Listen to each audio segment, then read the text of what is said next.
Boys and girls, ladies and gentlemen, welcome into episode 67 of the Losses Above Replacement podcast. Alex, cue the intro. It's time for losses above replacement, the best baseball podcast alive. Sit yourself down and listen in. Share with everyone and your favorite kid. You can stream on Spotify or Apple Podcasts too. It's time for Splash, Mac, and Alex today on LAR. That was beautiful. Oh my God. That We was need to cut awesome. that, and that will be our intro permanently. Yes, I'm down with Yes. it. Let's go. I am putting my foot down as like one third of the That LAR was, crew. That was art right there. oh At my least God. until That you was, email Jack Merluzzi. I've already emailed. I haven't Okay, gotten anything great. back, sadly. So, Alex, good job, pal. I'm Splash, joined by Mac and Alex, of course. How are you guys doing? Doing good over here.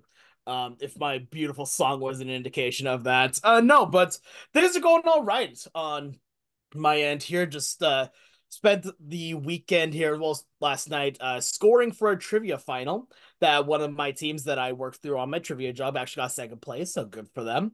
But made $100 basically just doing simple math, so we take those. yeah, I'm gonna be doing some traveling next couple weeks. Going to Boston on Thursday. I'll be spending the weekend there. Going down with my master's swim team. Going up geography, that's how it works. But yeah, going to a competition at Harvard, and then next week I'm going to spring training with my roommate. Going to see some Grapefruit League action. Maybe gonna take in an Orlando Magic game while we're down there too, since we are staying in Orlando. So yeah, I'm doing all right. Things are looking up. Have you heard the Orlando Magic hype song? I don't think I have. Okay, it is the second greatest song of all time, second only to Alex's intro. I Yeah, of course, encourage I'd you imagine. I encourage you to listen to it after the podcast. Listeners, I encourage you to pause the podcast right now, go to YouTube, search Orlando Magic hype song, and come back 10 minutes later when you're totally jazzed up, because that is art right there. And then come back and listen to the rest of our podcast. Speaking of Orlando, speaking of spring training, we have hot takes. We have overreactions. It's time. I tweet out every couple days. I know it's spring training. I know it's spring training. I know it's spring training. And then I just blurt out whatever comes to mind. Fellas, I want you to do the blurting today. Alex, we're going to start with you. What is your spring training overreaction? Who is a god tier player now? Who sucks? Who's going to the Hall of Fame? Tell me right now. All right, I'm going to give you the hottest take of Nashville right now, and that is Ty France, Seattle Mariner first baseman, will steal double-digit bags this year. Ty France had for a while has said I'm fit, not fast, and to the point where even in MLB The Show, he has had an 11 speed rating. To give you an idea of how bad that is, a lot of regular players have about like 50, 60, like Cal Raleigh had like a 55 speed. So Ty France having 11 is like, oh no, levels of speed. However, watching him in spring training this year, he has been legging out first to thirds, been legging out doubles. He went first to home on a double a little bit ago, and he looks thin. He worked with, I don't remember what the name of the gym is here, but I want to say it was Cross something. Um, but he worked with them and he worked on a lot of his mechanics swing wise to get a few. I think they said on average out 5 extra miles per hour on his bat swing speed, which is fantastic. But Mhm. he's also looked thinner than he has ever looked at this point too, and he's been looking faster. He's been running so much more efficiently.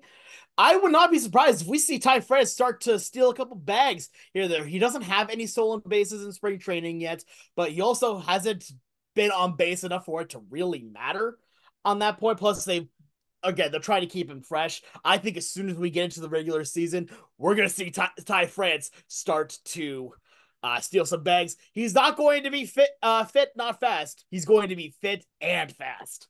There we go. Mac, what's your overreaction take? So the player I'm most excited about is Luis Severino. I'm going to say that Luis Severino will make the All-Star game this year. Ooh, Wow. I that's a so take. now Severino said coming into this year that last year he had issues tipping his pitches in addition to his injury problems, but I think this year if he makes at 27 starts, I'd say, I think he's going to be great this year. His velocity's up. He's missing bats again. Yeah, he even touched 98 in one of his spring training starts. So yeah, Luis Severino is going to be great this year. I think he makes it back to the All Star game. Maybe he even gets some down ballot Cy Young votes. So I'm really excited to watch this guy start. I think he could potentially be the ace of the team this year. So that's my hot take. Luis Severino's making it back to the All Star game. There you I know. go. I mean, honestly, I respect it. I respect it. Yeah, I could see it. Both of you guys went with your teams. I'm going to go rapid fire different teams. First, Colorado and the Angels will be the number one and number two teams I watch on MLB TV outside of the Braves, of course, because they will be running. They will be doing the fun things. They will be trying to pull out the 2015 Royals vibes. Love it. Second, Juan Soto is the best hitter in baseball. Number three, Tariq Skubal, Cole Ragans, don't care which order. They will be 1 and 2 in AL Cy Young voting. And number four, yeah, I guess. Ke'Bryan Hayes, National League most valuable player. He is hitting the ball in the air. Finally, the production is off the charts. He is him. There we are. Also, Forrest Wall is the best player of all time, and Spencer Strider it will be inducted into Cooperstown on July 15th. So there's that. Mac, I got a quick thing for you here, and Splash, I say this with as much love as I possibly can here. What is the over-under on the amount of times that Splash during the season will say "I'm him," as opposed to with regard to Uh, a player? What is um, the over-under at? I have it at right overall, now about 4,500.5. I was gonna go with about yeah, I'd say about 5,000. All right, What sounds about good. over 9,000? Over Rest in, 9,000. rest in peace, Rest in Akira peace. Yeah. Toriyama. Rest in peace. Also, Jared Kelnick is like 2 for 27, and Braves country is in shambles right now. Yeah, he's struggling. He's struggling to make contact again. I don't know what's going on. So, Braves country. Let's shoot Jared Kelnick into the sun. oh boy. Congratulations, Mac. You get to watch Russell Wilson this year. Yeah. Congratulations to Yeah. the three of us today because we get to rank relievers. This is as much of a fool's errand as anything in ranking at any position across any sport. These guys, up, down, left, right, they walk everybody, they strike out the world. Uh, they look like totally different pitchers depending on what day you watch them. But today, we will rank the top five relievers in Major League Baseball going into this season. I have a caveat that I would like to bring up before we get into the rankings Okay. because there are two players that probably should be 1 and 2, but I will not be including them because one of them is currently hurt and the other was hurt all of last season. Felix Bautista would be my number one, but he will not pitch this season. Edwin Diaz would be my number two. He did not pitch last season. I am more than willing to accept that both Mac and Alex probably have Diaz on their list. Maybe not Bautista because he will be Yeah. out for the season, but I will not have Edwin Diaz. I will not have Felix Bautista. They would be number one and number two if they were not injured or coming off of a serious injury. That's fair. Like I will say Yeah, right now, completely understand. I have Edwin Diaz on my list. I do not have Bautista because he is not pitching this year. Fair. But I do think that Edwin Diaz deserves to be on because he is going to be the closer going into 2024 as the rightful owner of Narcos. Will be pitching again for the Mets. This Yeah, is and when we need a video podcast because I am Ex- flipping Alex off right now. so I'll throw this out there that I also have Diaz on my list and also did not include Bautista, which is unfortunate because Mm. Bautista was otherworldly last year, Yeah. but Oh my he gosh. probably will not be back this year. If he does come back, it won't be until very late in the season. Like maybe Mm. if the Orioles are in the playoffs, maybe he comes off the IL, but it just sucks because he I think he is having a season like Diaz did in 2022. I think he may have struck out over half the batters he faced. Like, man, I can't wait to see him back on the field because he's just filthy on the mound. I will Yeah, say then absolutely. for the maybe two wrestling fans that listen to our podcast as well, Felix Bautista is Gunter, this incredible final boss looking person that is outright dominating. That's if you want a good comparison, those two are the same. Over is like huge beasts of men that can just outright make you feel intimidated by them looking at you. So I respect the heck out of Felix Bautista. He is an amazing pitcher. And I think every hitter in the American League, especially the AL East, should be at least like sleeping a little bit easier knowing that he's not going to be around this year. And especially the gap between Felix Bautista and Craig Kimbrell in the year of our Lord Yeah. 2024. With all due respect to future Hall of Famer and Braves icon Craig Kimbrell, Mm-hmm. he's not exactly the guy I want on the mound in the ninth inning trying to close out games against Juan Yeah, Soto or Rafi he's kind of Devers. a shell of his former self right now. I think he's still a solid pitcher, but he's a fraction of what he used to be. Absolutely. So with that said, number 5, who would like to go first? I'll start things I'll go. off here. Yeah, go Okay. ahead. All right, sounds good. Let's get this started off here. And I'm saying right now, Brad, number 5 is Andres Munoz of your Seattle Mariners. Here, look, Andres, there's always one big question mark when it comes to Munoz, and that is command. If Munoz can command that fastball and slider, he is untouchable. He is a younger version of Edwin Diaz.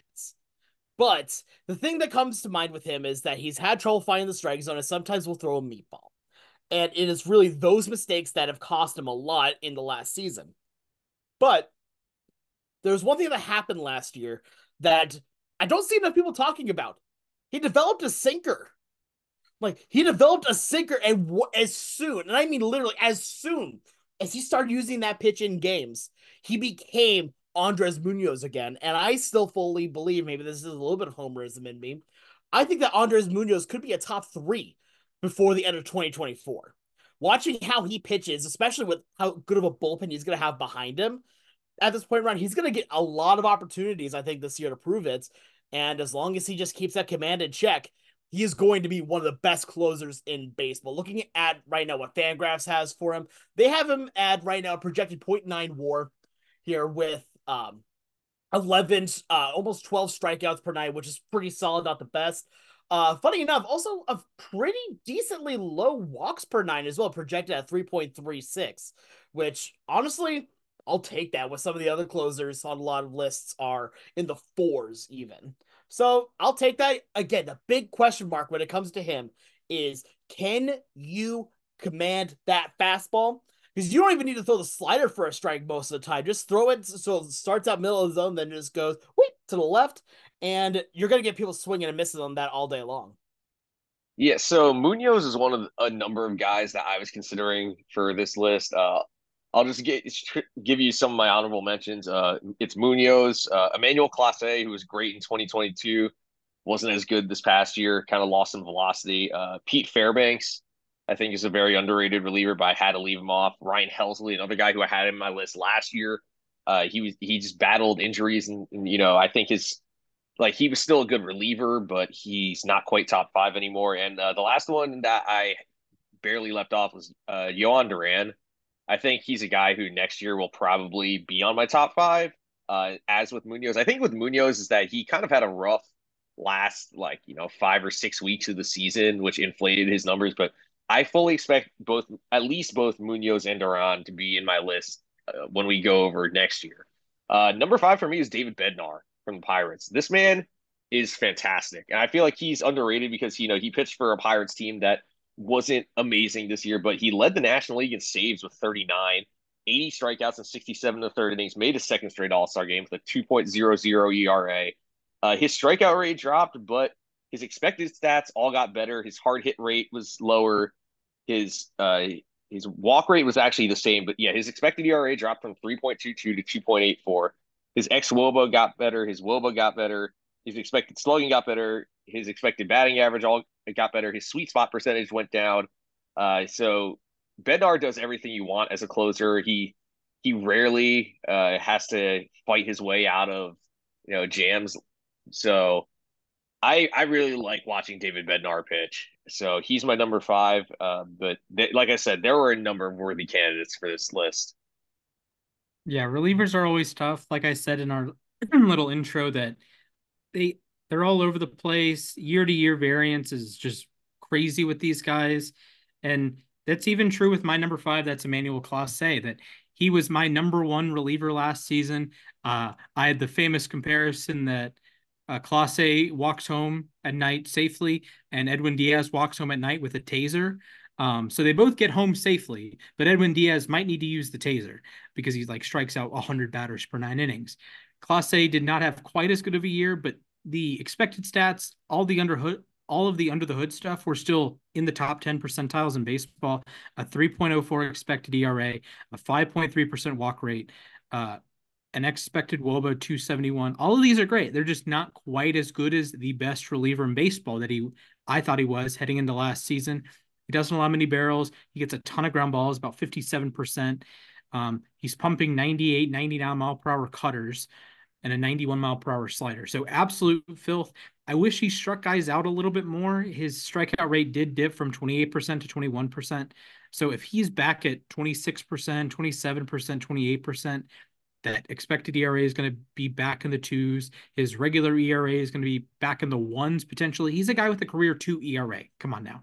111 saves in his career, is over 40 the last 2 seasons. Emmanuel Clase is my number 5.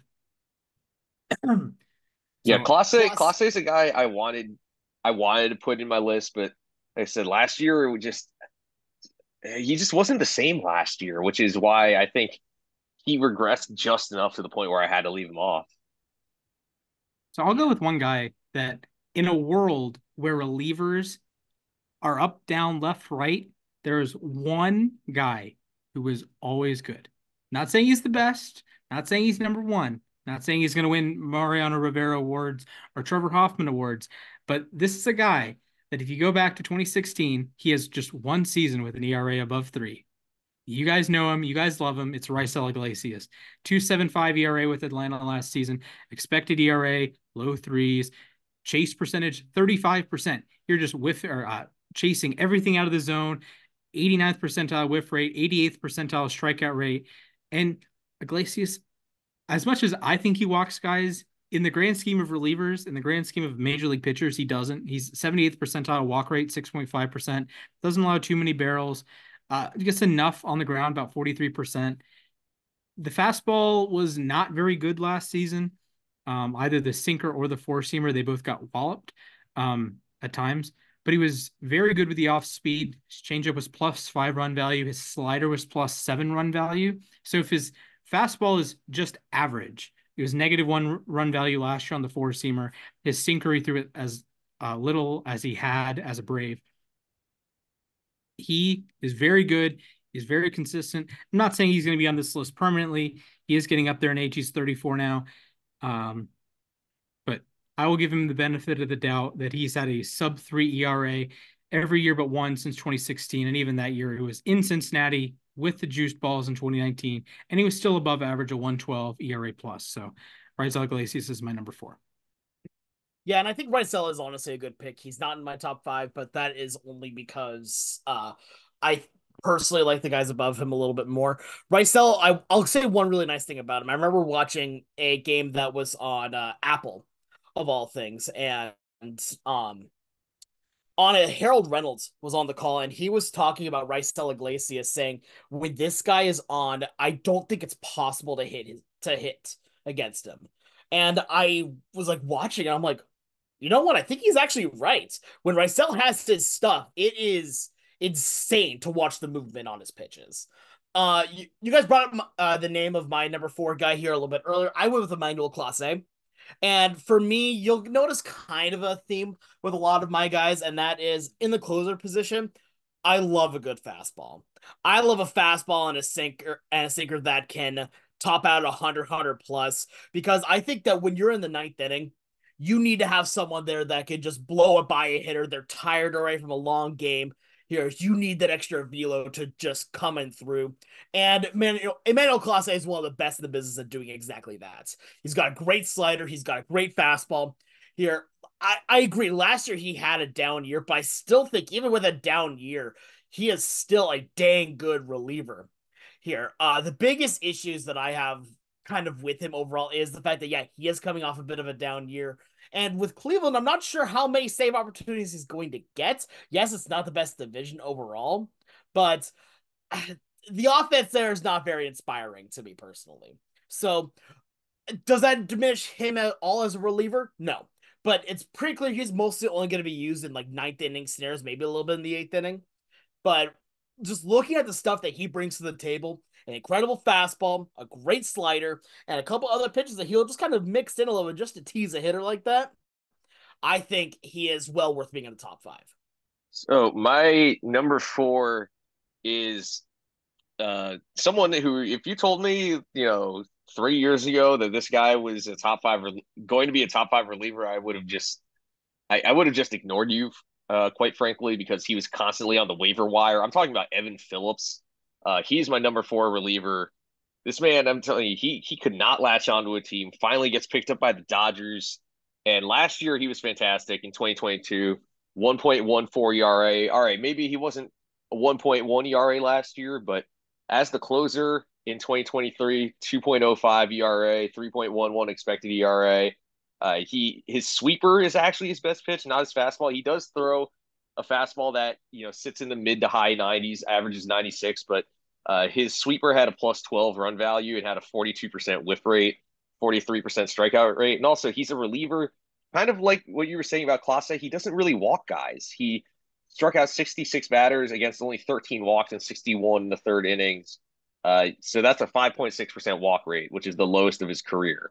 Against the 28.2% strikeout rate, it's down from the year before, but I really like his stuff overall. I think, he's done it for 2 years in a row now. I wanted to include him last year, but I wanted to see him do it more than once before I actually included him in one of my lists. So I think number four is a good spot for him. I know last year MLB Network already had him in their top five. So now I have him in my top five. And I think a lot of people do, really. He's proven that he can be a solid big league closer, and that 2022 was not a fluke. I can Absolutely see that. fair. Yeah. I don't have Evan Phillips in my list, but Same. very good pitchers. He's in the like that 6 to 10 range, and like I said, relievers fluctuate every year, so like you could be in the middle of May, and yeah, he's absolutely in the top five. And then you could be in the middle of July, and you never want to see him on a big league mound again. I've certainly been there with like even Iglesias as an I've been, Angels. I've been there before too, Mm-hmm. definitely. Yeah. So uh, I'm going to go ahead with my number three, and that is the newest member, or one of the newest members of the Houston Astros. That's Josh Hader. He had another ERA in the ones last year, after a bit of an aberration, an ERA over five. He had I don't remember what it was, but like off field issues, and he gets traded to San Diego, and he just has like a month, and he's just awful. He couldn't But get before anyone the out month, that 1 month. Yeah. yeah, before the month he was awesome, and then after the month he was awesome. And in 2021 he had a 1 ERA. In 2023 he did 1 ERA. So that is the life of a reliever. 2.34 expected ERA, a 157 expected batting average, which is just bananas. 37% strikeout rate, which is awesome. The one issue is he walks a lot of guys. He walks 13% of batters. That's not great. But the nice thing is that the 157 expected batting average, and he's going to strike out 37% of the guys or the batters he faces. So it's sort of Blake Snell disease here. It's red all over the StatCast, a plus fastball, the sinker, plus slider. He throws that about 97% of the time, give or take, just eats up lefties. I mean, he does just enough to, beat righties. Gets a lot of chases, gets a ton of whiffs, avoids barrels, avoids getting hit hard. Um, he's a little bit more fly ball than you like, only a 21st percentile ground ball rate, but Josh Hader's one of the top. Hey, I have him number three in my reliever list. So there's that. Yes. Oh, I have Hader at number three too. He was, it's crazy because after 2022, I think going into 2022, he was the undisputed best reliever in baseball. 2022, he almost fell out of my rankings, but this year, I mean, he looked like the Josh Hader we all expect him to be. 1.28 ERA, like you said, again, 85 strikeouts and 56 in the third innings. But his biggest issue in 2022 was the home run ball. And this year, he only allowed 3 homers in 56 in the third inning. So, yes, he does allow a lot of fly balls, but it's good that he was able to keep the ball in the yard this year. Maybe it helped playing in Petco Park, which is more of a pitcher friendly ballpark. The couple of issues I have. One is that I felt like up until 2022, he was a guy you could go to for, or actually more like up until 2021, he was a guy who you expected to see for more than just one inning, sometimes two, two and a third, up to 3 innings. He hasn't had more than a 3-out save in a while. Also, his fastball velocity dropped and his walk rate went up. But that being said, he still misses plenty of bats. He's very hard to hit because he has a deceiving motion, very low arm slot. So I'd say his motion is kind of like a combination of Dontrell Willis and Chris Sale, sort of, with the low arm slot. So he's always going to be tough to pick up, whether you're left-handed, right-handed. I love his arsenal. He gets tons of strikeouts. He prevents runs from scoring. I'm curious to see how he does over the life of his contract with the Astros now, but he was a part of the Astros organization back in the mid 2010s. So now he gets to perform for them at the big league level, that loaded bullpen they have. So yeah, I have Hader at number 3. And it was honestly refreshing to see him have a bounce back year. Yeah, Hader is a dang good pitcher. I'm going with number 3 with one of his former teammates here, and that is Devin Williams, the Airbender. And especially in a year where right now we have an Avatar: The Last Airbender real life bit that I don't really like to acknowledge its existence because of how bad it is. This is an Airbender that we can all believe in. Here, watching him pitch, he is absolutely insane. Here, there was a bit of a scare about whether or not he was actually going to pitch this year, but it seems like it may be a little bit blown out of proportion. It looks like he's probably going to be ready for opening day. And I mean, come on, he has been one of the best relievers since he came into the league in, what was it, 2020 when he made his debut, I believe, because he was in the Rookie of the Year. Yeah, Was He he won debuted Rookie of in the Year. He 2019, debuted but in 19. Okay, yeah. 2019 debut, yeah, 2020 NL Rookie of the Year, and he has been absolutely on fire basically since then. I like watching him pitch. He's got an elite changeup there, and it's always fun playing with him in MLB The Show because he's one of the few people that actually has a screwball. So always fun to get to use that. But no, overall, watching him pitch, like there's a reason why they call him the Airbender. He has incredible movement on his stuff and is one of the greatest closers in our game today. Yeah, so I'll go ahead and start with my number 2 because Devin Williams is my second ranked reliever. And I mean, it feels like Alex say, every year since his rookie year, he's been a top five reliever in baseball. I mean, he was insane as a setup man for Josh Hader. And that's the thing, is they were fine trading Hader, I think, because they knew they had Williams ready to become the closer. And in his first full season, I mean, he saved 36 games, still was racking up a ton of strikeouts. I mean, the one issue I have with this game is that, yes, he had a 37.7% strikeout rate, but he had a 12.1% walk rate, which, if you wouldn't believe it, that's actually a bit of a drop from 2021 and 2022. It's actually the lowest he's had over the course of a full season. That's the thing. If he throws strikes more consistently, maybe gets a few more chases, I would consider him to be maybe number 1. But his expected ERA was still 2.67. His regular ERA was 1.53, which was fantastic. That's actually also the best he's had over the course of a full season. I love watching his airbender is just filthy.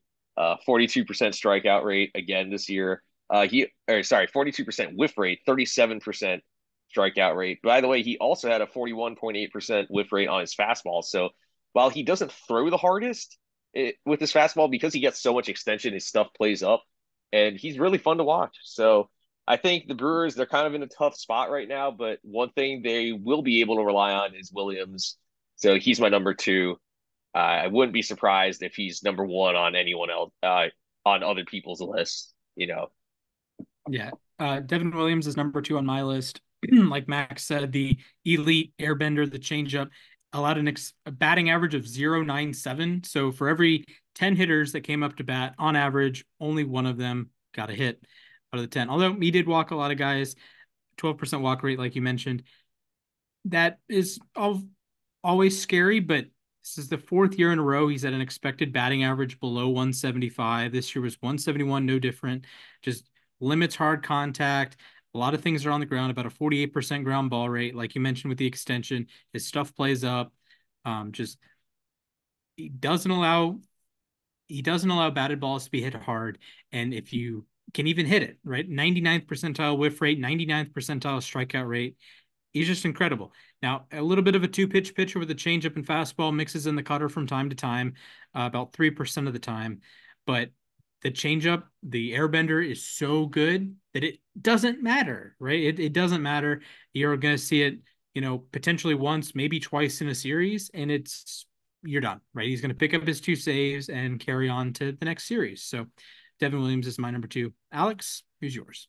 So I'm gonna go on my number 2 with someone we haven't talked about, and I admit I am probably a lot more higher on this person than others are. And that's Yohan Duran. Duran, I think, is such an incredible pitcher. Watching him pitch right now, that pitch mix that he has of that fastball, cutter, slider, splitter, and curve, it's not fair. Like when pitching ninja himself at that point has you as the most unfair at bat in the league, where he had that splitter fastball. Like, what are we doing here? What are we absolutely doing here? That, like, the splitter has insane drop, and they look all the same coming out of that hand. You don't know whether that ball is going to have going to be fly with a little bit of a tail or going to just go down.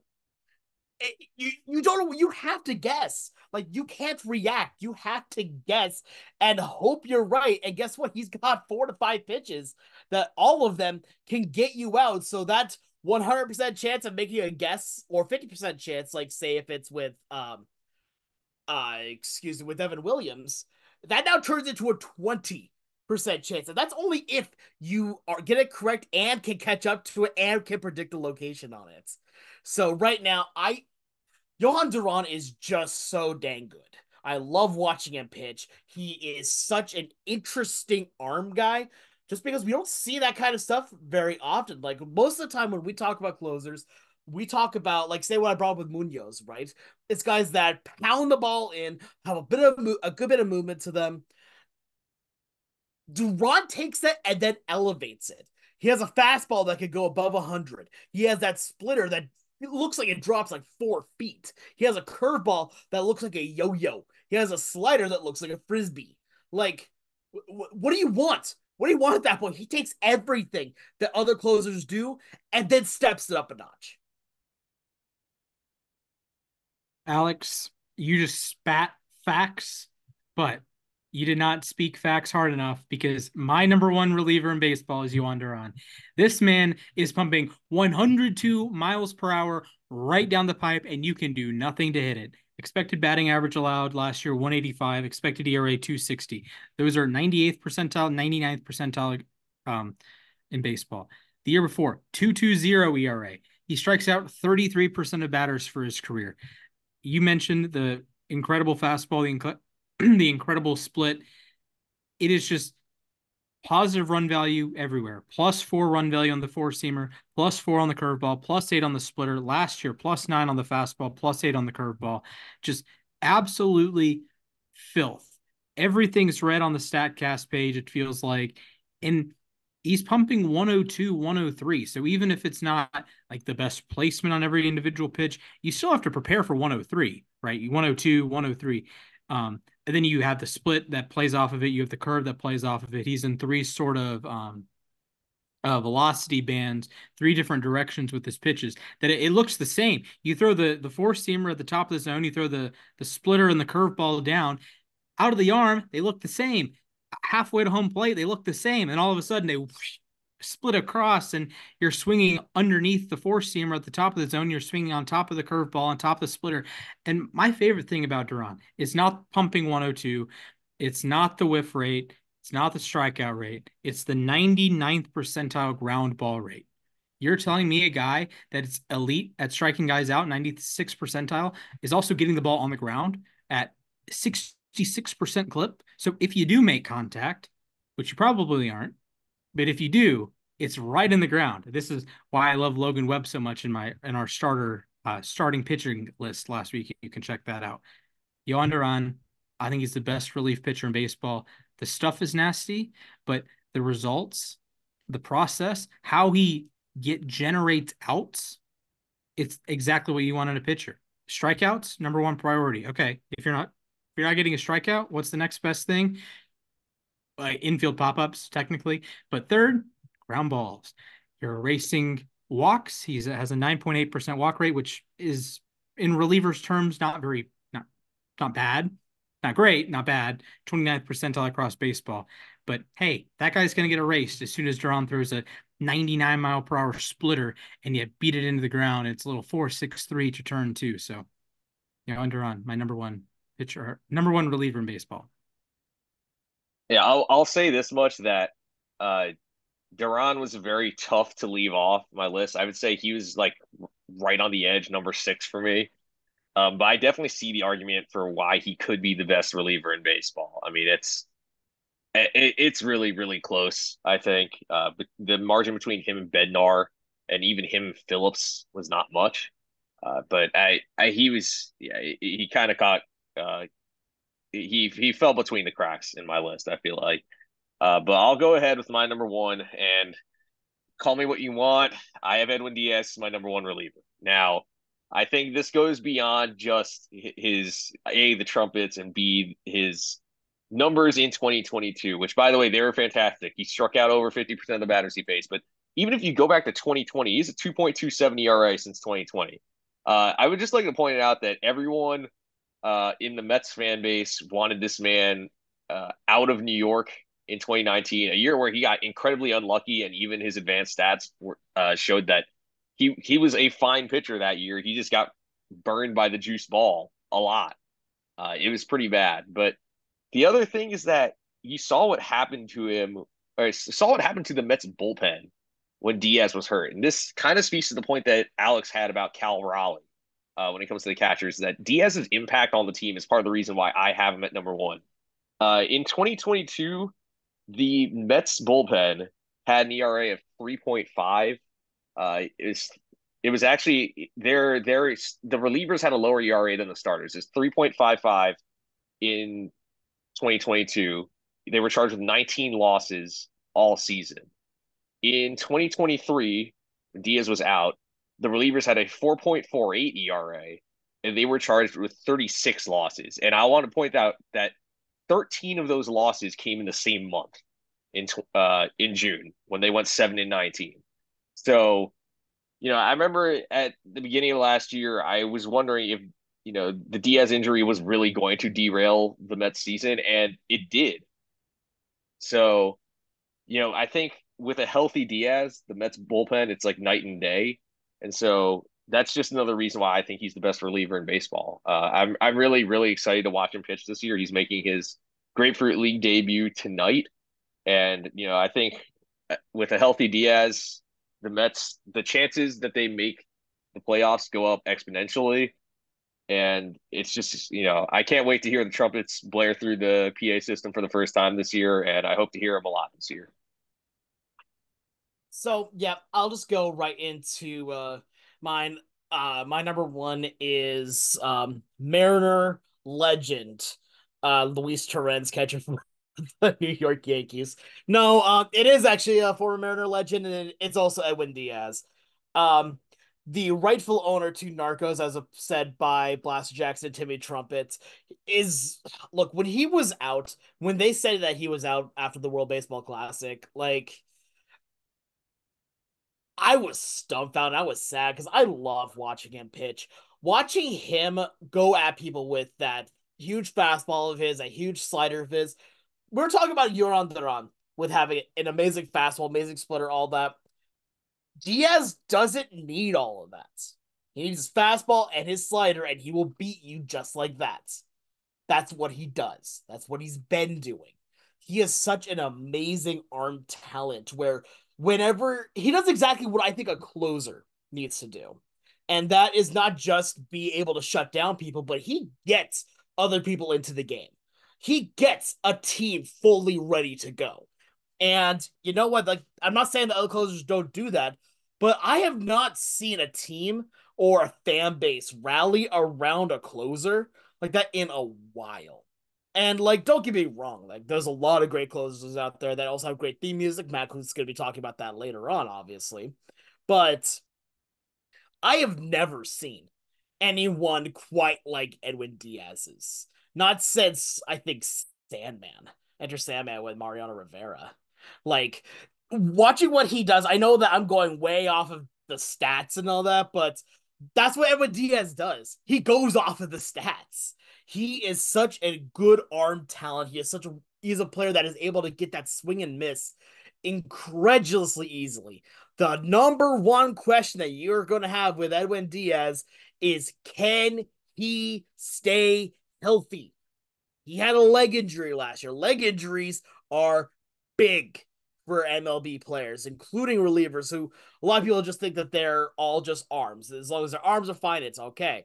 No, you push off with your legs, that's where you generate a lot of power from. Hopefully, he's going to be back at full strength, just because I think having Edwin Diaz like that is good for baseball.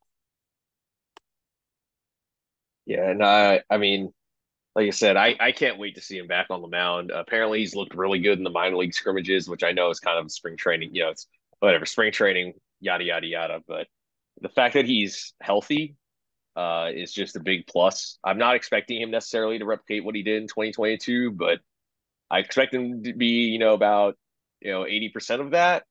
It's very very hard to replicate what he did that year. I'll just say that. But Definitely. I think he's not what he was in 2019. Maybe he won't be what he was in 2022, but I expect him to be the best reliever in baseball this year. And, I think it's reasonable to see him in the All Star game and probably in the running for the Trevor Hoffman Award. I can see that. Yeah. Yeah, and as I said when we opened, Diaz and Felix Bautista not on my list with the um, injuries. Diaz, of course, missed all of last season. Bautista will miss all of this season. So totally justifiable to have them at number one, number two, number whatever. I really didn't like if I was making a list of closers and like posted it, I would make a note that Diaz wasn't really like included. I wouldn't put him at 8 or 12 because that's just disrespectful. So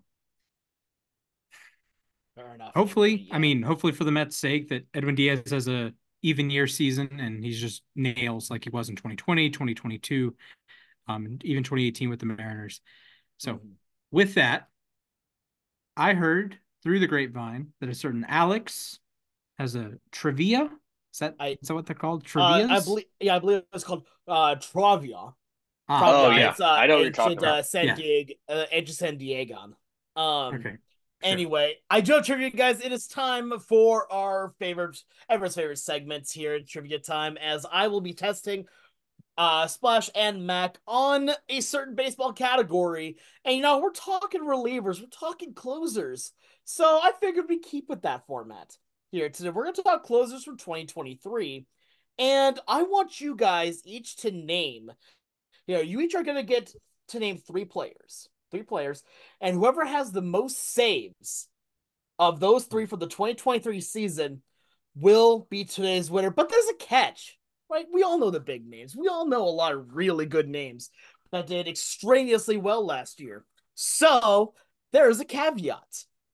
If you pick a player that had over 30 saves last year, it will be a 0 for Oof. your score. Brutal.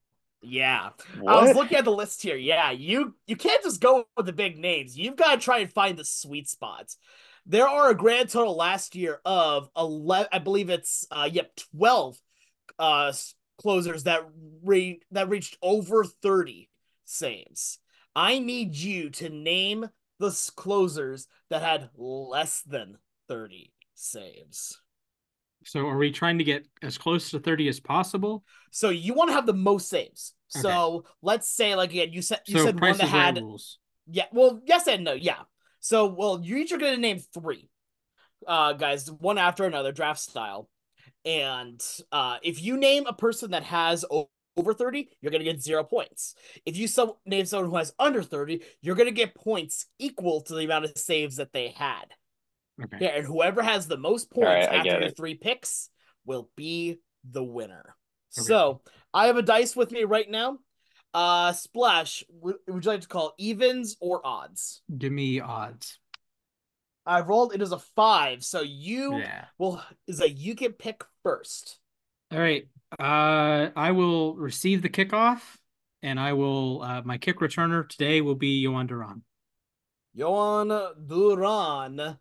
Last year, looking at how many he had 27 saves. So a very good start Ooh, there for strong start Splash. there. Very, very Okay. strong start. All right, Mac, it's on to you.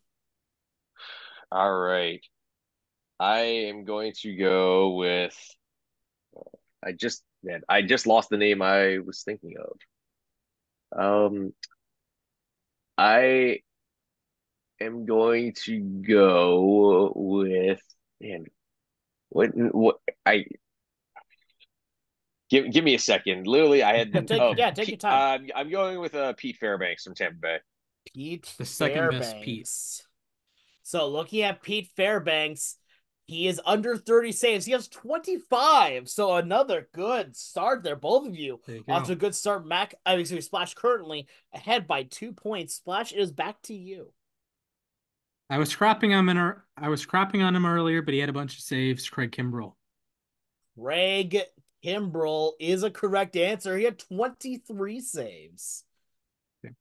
So right now for Splash, you are now at an even 50 points. Mac, it is back to you for your second pick. All right. I'm going to go with Evan Phillips. Evan Phillips is a correct answer at 24 saves All right. last year. So right now, currently, Mac, you are down by, I believe it's actually just 1 point. It's just one, yeah. It is a close matchup here, but Splash, it is back to you. All right. I'm going to go with another former Brave, Kenley Jansen.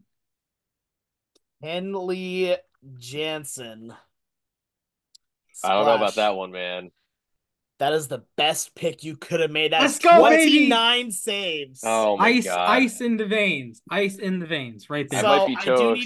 do need to say that is actually an outright win Yeah, because there's nobody with 30 and the most points that you can get on this next pick would be 28, which would still yeah, leave you 2 points short. yeah, So, exactly. That's the issue.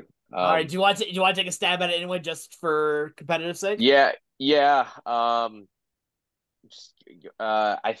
think this guy is the 28.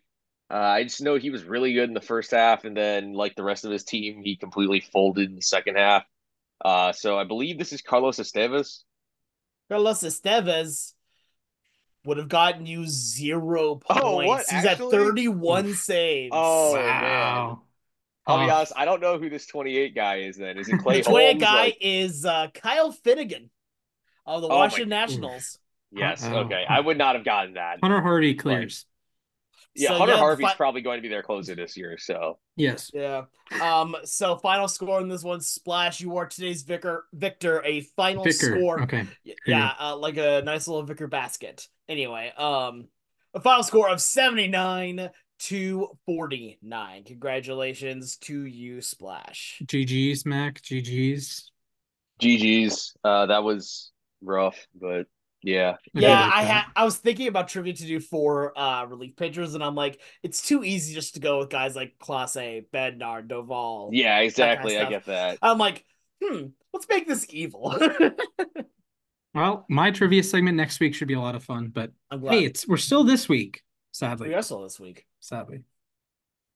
Anyways, as we like to end all of our shows, we have a moment to ourselves.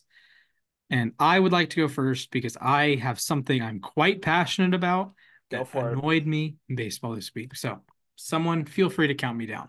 All right, your time begins in 3, 2, 1, begin. The Dodgers are total frauds. They had the opportunity to start Yoshinobu Yamamoto on opening day, their opening day, March 20th. He would have been the first debutant to make the opening day start for his team since the 1940s. It was so long ago that the Cleveland Indians at the time, you can't cancel me, Alex, the Cleveland baseball team at the time had not even won the World Series in 1948 yet. But instead, they're going to go with Mr. Oppenheimer himself, Mr. Cillian Murphy himself. They're going to go with Tyler Glasnow, the shiny new toy from Tampa with the extension. They're going to put him, he's going to be, you had the chance to make history to do something that no team had done in over 75 years. You could have started Yamamoto in game one, but no, you're going to rob us of history. You're going to put him in the second game like the cowards you are, like the team that has not won a real World Series since 1988. Do you know how difficult that is going that long without winning a World Series? The Giants have won a World Series. The A's, the Reds have won World Series since then. But the Dodgers continue to be a fraudulent organization. Alex, I don't care that I'm out of time. The Dodgers continue to be a Mickey Mouse run organization. They are frauds from top to bottom. From the guy at the very top that came over from the Rays, I'm blanking out his name, Andrew Friedman, right? He's a fraud. Shohei Ohtani is a fraud. Mookie Betts is a fraud. Now he's playing shortstop because they're trying to remove the stench of being fraudulent. This is a team that got swept by the Arizona Diamondbacks in the first round of the playoffs last year. This is a team that lost at 4 to the San Diego Padres, who weren't even a good baseball team in 2022. This is a team that lost to the freaking 88 win Atlanta Braves in 2021. How are you losing to that team? That team sucks compared to the 2022 and 2023 iterations of that team. But instead of, embracing the history, they decided, nope, we're going to start Tyler Glasnow game one of the season. So the Dodgers, you are frauds. For the record, I don't cancel you for saying all that. I just get mad when you say the Cleveland Redacteds. Oh, That's okay. that's that's my Fair. problem. Yeah. Okay. Anyway, all right, fair enough. I'm down to go next. If you Yeah, guys go are. ahead. Yeah. All right, here we go. 3, 2, 1. All right. All right. So for me, I alluded to this lightly during an earlier segment on this, but I'm really into wrestling. I've been getting into wrestling more over the last couple of years, and I am so excited for WrestleMania this year. Oh my gosh, the story that has been built now over several years now of Cody Rhodes versus Roman Reigns, all that has been absolutely incredible. Now you've even gotten Dwayne Johnson back in this as The Rock. It is absolutely amazing. I love what I'm seeing from WWE, from Triple H, Hunter Hearst Helmsley, or Paul Levesque here at the head of creative. I've been enjoying this so much. The storylines have been great, but I am so excited to see what is going to happen at this year's WrestleMania. There are a ton of great stories right now going on that I really want to see, especially Gunther versus Chad Gable for the Intercontinental title. I think that is going to be so much fun, assuming that is what happens. Again, plans can always change, but we are less than a month now away from WrestleMania, and I am very, very, very excited. Also, Cody Rhodes, please finish the story.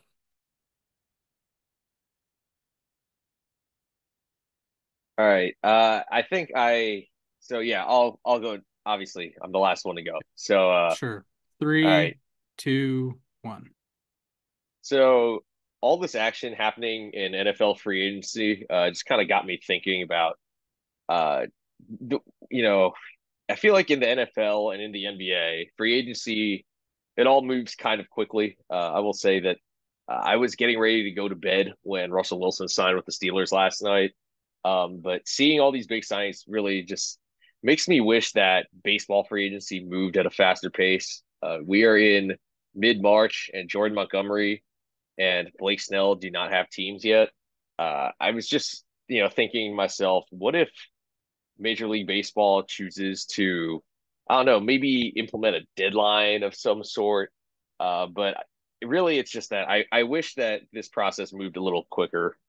So that's kind of my plea to Major League Baseball. Maybe find a way to make things a little bit faster. I'm perfectly fine if you drag things out, if you don't get a contract offer you don't like, but it's just my 2 cents. I think the NFL and the NBA do a good job making things move quickly, and no, I would just like to see things happen a little quicker in baseball.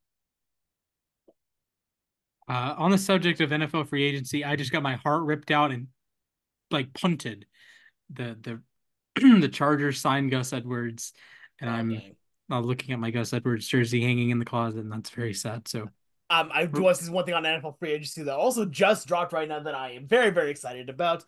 My favorite player in the league, Gardner Minshew. It just signed to Yep. be the quarterback number 1 for your Las Vegas Raiders. Yeah, him and Aiden O'Connell. That's actually not a bad QB room. That's I mean, No, look, here's O'Connell the thing. was We're gonna have a was all starter right in at times. Minshew. yeah, Hey, O'Connell's I good, but actually he did lose to I give Syracuse Alex in a lot of college. crap. I will say I give Alex a lot of crap. He said like halfway through the season, I think the NFL season, he said that Gardner Minshew would be an NFL starter next season. Reasonable shot that happens. Yep. So I think I congratulations, also Alex. predicted that Minshew was gonna go to the Pro Bowl, and that was also correct. I predicted a lot of things, and it seems I'm right on a lot of things. We take those. Okay, well, okay. We are Okay. not. Tyler Huntley made the Pro Bowl after throwing 2 touchdown passes. I do not ever want to hear. Okay, as a side note, Phillies fans are bringing up that Whit Merrifield was an All-Star last season. Yeah, well, He was an all-star because he won the player vote, right? yeah, it was something stupid because there were no good second basemen besides Marcus Simeon. Like he was just He was slightly below above average mid. last year. Yeah. Well, in the first half, he was slightly above mid. The second half, he was horrible. But now, when Sean Murphy does that, he sucks and he's worse than JT Realmuto. When Whit Merrifield does it, he's a great depth piece. Please be consistent. This Whit is Merrifield is why, not yeah. changing your franchise. And look, I love the All-Star game in Major League Baseball. I don't really watch the Pro Bowl, I'll be honest. I don't think I've ever watched the Pro Bowl, but like I think the sport that it holds the most weight to be named an All-Star is the NBA because not every team is guaranteed a representative. Fair. Uh, and that's the thing is, well, in Merrifield's case, to be fair, he made it on a team that had other representatives. But I get what you're saying because he did not necessarily play like an all-star, but he'll have a star next to him Hmm. on his baseball reference page. There are a lot of guys, Blake I Snow, write, right? Blake Snow wasn't an All Star last season, correct? yeah, Bryce Harper wasn't an all-star when he won MVP a couple years ago. Santiago Um, Espinal was an All Star in 2022. yeah, This is and a Toronto Blue Jays thing. I just Jake Arrieta didn't make it in 2015. There was I because I do these like obscure all star things, and like the Royals had a stretch where I think one year their all star representative was Mike McDougal. The next year was Ken Harvey. The next year was Mark Redmond. And if you know who any of those guys are, with all due respect to those guys, if they're on any other team that maybe didn't lose 100 games, they probably wouldn't have ever made the All Star game. we will respect Braves legend Mike Redmond. Mark And Redmond, Mark Redmond. I guess I'm not respecting him. Why Darn. Mike not? Good Redmond was job. the catcher on the Twins Okay, yeah, my and the mistake. Marlins. Okay, my mistake, my error. But yeah. But anyway, that Merrifield was had a 94 OPS plus last season. Can we be serious for a minute? yeah. Like, That's neither here nor there. like, Yeah. can we be serious? Like, okay. Anyways, that'll wrap us up for today. Thank you, Mac. Thank you, Alex. If you like our content, yay. Please feel free to give us a 5-star review. Apple Podcasts, Spotify, wherever you may listen to our podcast. We have a YouTube channel that we also upload these, so maybe you're listening to it on YouTube. Drop a subscribe. You might be our 100th subscriber. We would appreciate Hit that. that like button too, by the way. Absolutely. Hit Yeah. that like, comment. What's your best take? What's your favorite, your spring training overreactions? You can follow us on Twitter at LAR_baseball. You can follow Mac at Matthias_A_K. You can follow me at Mr. Splashman19. You can follow Alex at the Sports Guy 242. We also have an Instagram at LAR_baseball. Shocker. Thank you, Instagram. Thank you, not Elon, Zuckerberg, Meta. Yeah. With that said, peace out, and baseball is going to be here in like 9 days. Brilliant. Yay.